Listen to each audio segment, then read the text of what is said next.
Hey, Coach, thanks for the time. Appreciate it. No problem.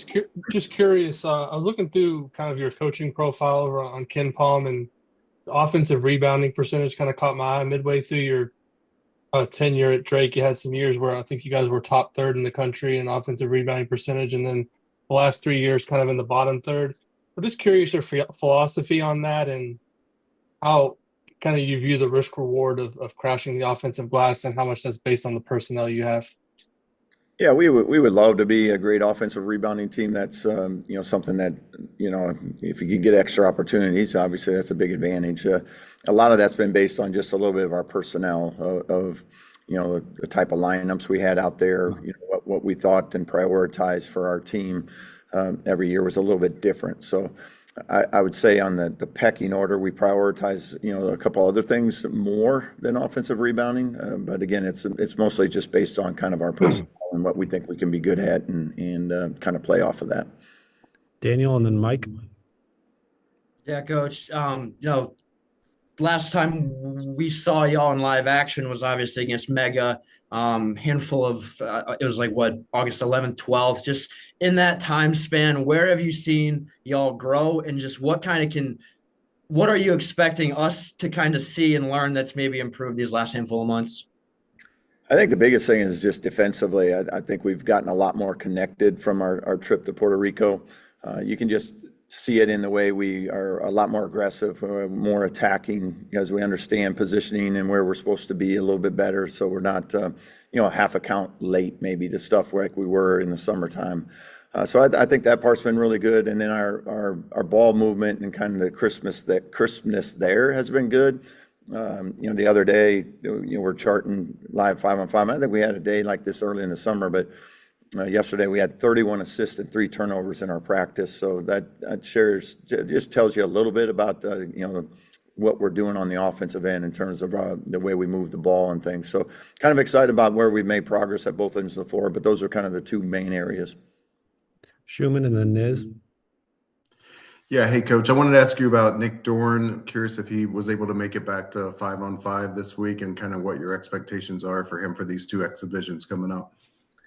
Yeah, he's starting to work his way back into some action. We don't anticipate him playing any tomorrow night. The Baylor game, I would probably say doubtful as well. We'll see where that leads. But we're certainly getting closer to getting him to full practice type stuff. But we still got a little bit of time to go there yet. Niz and then Ravi. Yeah, Coach. The last couple of years, you've gone through similar rebuilds with having to replace a lot of players. Is there something you learned in the last couple of years for how to structure kind of like the preseason practices? I know your plan's the plan, but anything that you have to emphasize or versus early in your career when you maybe didn't have the kind of turnover you had? Yeah, I think the hardest part is just you got to get into summer. You have to let kind of the roles play out a little bit, because you don't want to limit guys either. You want them to everybody to kind of figure out what they're good at from a coaching staff standpoint too. Just how can we best utilize this group and maximize all the individual potentials along with us as a group, and then kind of working off of that. But I think the biggest thing is just again getting your guys connected on both ends of the floor, so they're just learning how to play off of one another. So we do a little bit more 5-on-5 in the summertime than maybe a lot of schools do. Now we've been lucky that we've had trips, on the years where we've had a lot of new guys. So that's allowed us some extra practice time. It's allowed us a little more, freedom to kind of do some installs and some things like that too. So you're able to kind of catch up with an entirely new group a little bit. Ravi and then Pete. Yeah, Coach, I just want to get your thoughts. What are the main things you want to see on Friday? What would be a successful exhibition outside of just winning the game? What are things you look at and say, hey, I want us to do A, B, and C really well on Friday? I think the number one thing, I just want us to play as hard as we can. That's number one. That's number one every single night that we go out there. Like, are we maxing out, at both ends of the floor on terms of our effort, our communication, and then B, just especially on the offensive end, just the unselfishness and the ball movement. I think that's going to be a big key for us to be effective as a unit, because we don't have a lot of one-on-one guys. So we really rely on kind of that type of movement and actions and cutting and those type and screening to kind of generate some of those paint touches, and those are going to be critical for us on the offensive side. Pete and then Trevor. Yeah, hey Coach, what makes it special and unique to coach your son? And do you envision him years from now, hopefully, being a coach as well?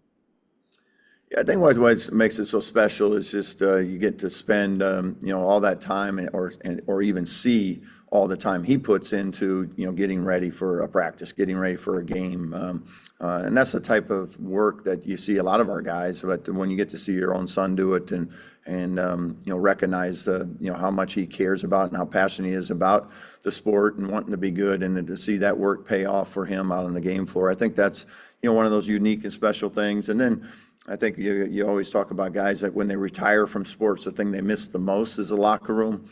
So for me, just getting to be a part of that with him, whether it be road trips or meals and those type of things, in addition to all the game day experiences that we get to do.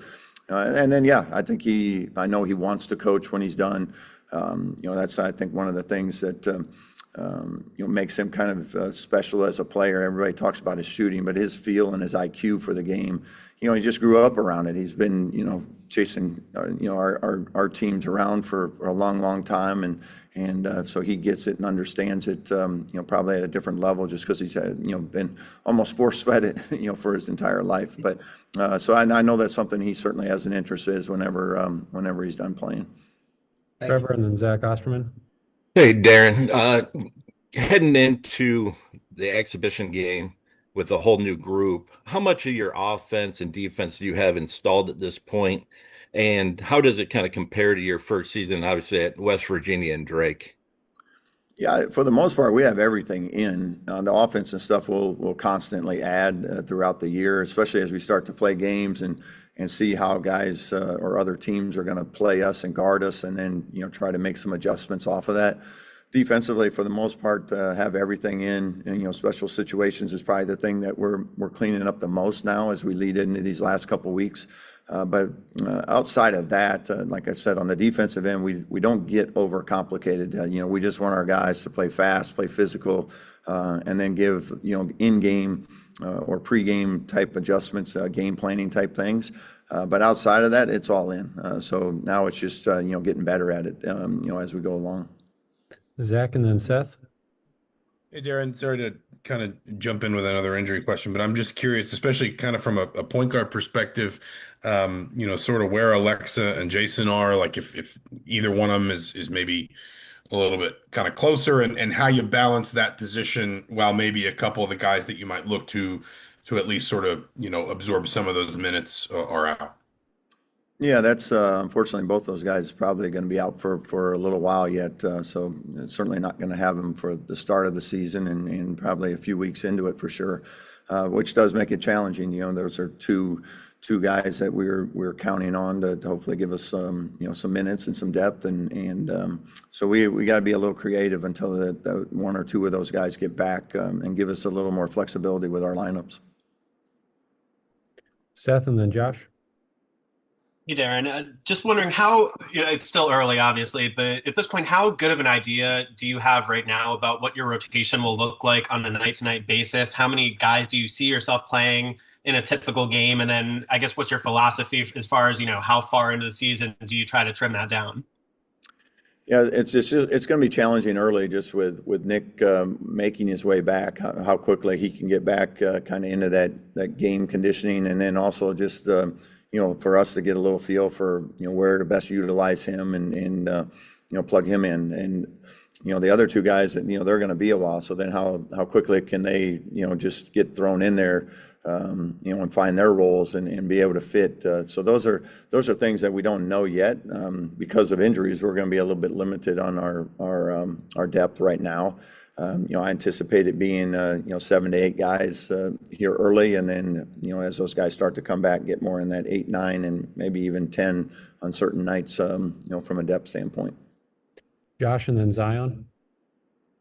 Hey, Coach, I wanted to ask about Tayton. We saw in Puerto Rico and over the summer how he kind of wrecked the game and was able to turn defense into offense. How vital is he for the success of the offense as the season progresses? Yeah, he's really critical for us, especially on the offensive end, because he's that one guy that we do have that can break the defense down. And, he has elite speed, be able to get in and get by people and then create, for himself and at the rim. So, we need him out there. We need him to be aggressive and making plays for us, because he is one of those guys that can free up, some of those shooters, and that's going to be a big part of our offense. Zion and then Zach Browning. Yeah, Darren, when you talk about your rotations and whatnot, and especially with the injuries right now, just how much do you anticipate you'll want to experiment in these 2 exhibition games, knowing that you kind of get right to it with that second game being the Marquette game? Yeah, we'll experiment some, and we've been doing a lot of it in practice. For exhibition games, you probably aren't, especially on the offensive end, aren't going to show a lot. Even though we want to win the games, we also understand that the regular season games are more of a priority to us. So these preseason games, it's going to be on the offensive end more about just us kind of functioning with some of our motion. Defensively, we'll be able to do some things and try some different things. But we can also experiment with some lineups, as we are a little shorthanded, so it's going to almost force us to kind of look at some things like we've been doing in practice. And I've liked some of the things that, we've been forced to look at, so maybe it opened our eyes to a couple of different types of lineups that maybe we can utilize as the season, starts to get into November and December. Zach and then Rick. Hey, Coach, how much freedom do you want to give your bigger guys like Reed, like Sam, like Trent to push the ball in transition after missed baskets and off of defensive rebounds versus, getting that to a guard and having them push the tempo? Yeah, both those guys have the freedom to do that. I think Reed's really, really one of those guys that we want to take advantage of his skill set. We want him bringing the ball in transition. It just creates such mismatch opportunities for us. When you got a center bringing the ball up the court, it's just not, common for defenses to have to get matched up that way. So a lot of times what you'll see is now the point guard may take him, and now everybody's, off in terms of like, hey, I was supposed to guard him, and they got to figure it out. And what we would love to happen is before they figure it out, we got something at the rim or 3 going up in the air. So we want those guys to grab it off the rim and push as much as possible, especially Reed. Rick, and then we'll wrap with Alec. Yeah, Coach, a little bit of an off-the-wall question, but the football team's become a national story and what they've achieved this year plus last year. Just in your time that you've been there, have you seen anything or learned anything from Coach Signetti and what he does that is something that other coaches can hone in on? Yeah, we haven't been able, like in the locker room or any of that, or at practices per se, but just when you listen to their team and how they talk, you can tell they're very engaged in prioritizing what they know is important. They don't turn the ball over; they prioritize that. They're very tough. They're very physical. They're very disciplined. I think it's all the things that translate to really in every sport, they're elite at, and that's something we talk to our guys about, and we've used football as a reference of this is why they're good. Part of the reason is here's what we see, and we're not football coaches, but this is why you win games in football. This is why you win games in basketball, and we got to be just as good in those areas, no matter what the sport is. But we want to be elite and not turning the ball over. We want to be elite in our discipline. We want to be elite in our toughness, and if we can do those things, then you're going to have a chance to win on most nights. Last question, Alec.